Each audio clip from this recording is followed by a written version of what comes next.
So after the first impression is done, it's not really done.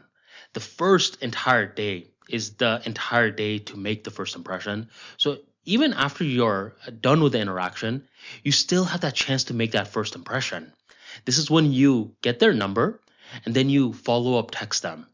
You want to be the first person that hits them up because when you hit them up first, you are the person who shows you have more value. You are the person who creates the direction. You tell them, hey, it was really nice meeting you. And if you want, you could even bring up that interesting fact that you learned about them.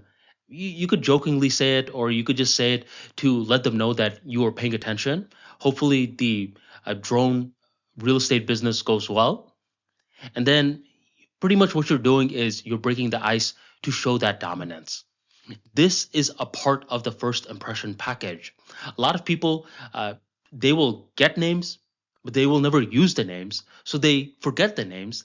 And other people, they'll get everyone's cell phone numbers, but they never text the people's numbers. So after the networking event, they have a bunch of these numbers, and they're like, who are these people?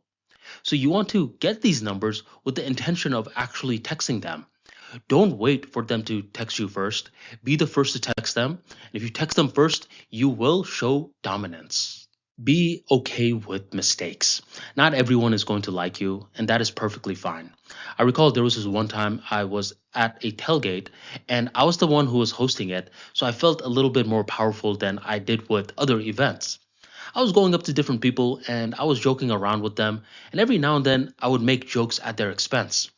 I noticed whenever I would make jokes at their expense that they would be nice to me because I was the one hosting the event and they would feel more comfortable with me. They're like, oh, the host is just joking with us.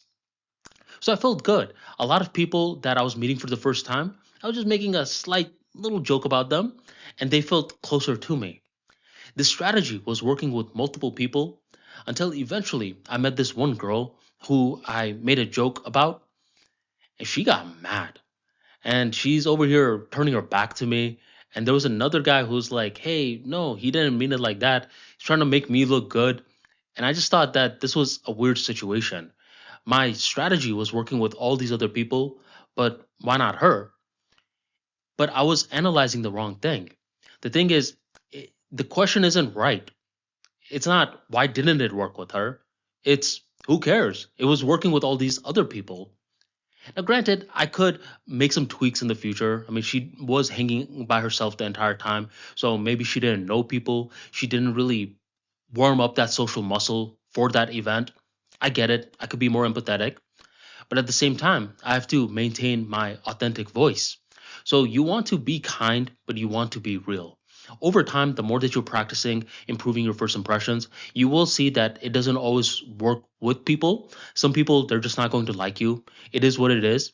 But keep on practicing away, and you will see that certain people that didn't like you, it was more about you than them.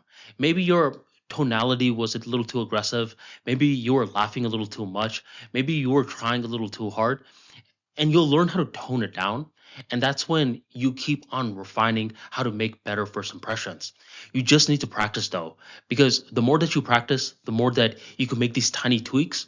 And the more tweaks that you make, the more that you will discover and create your true voice.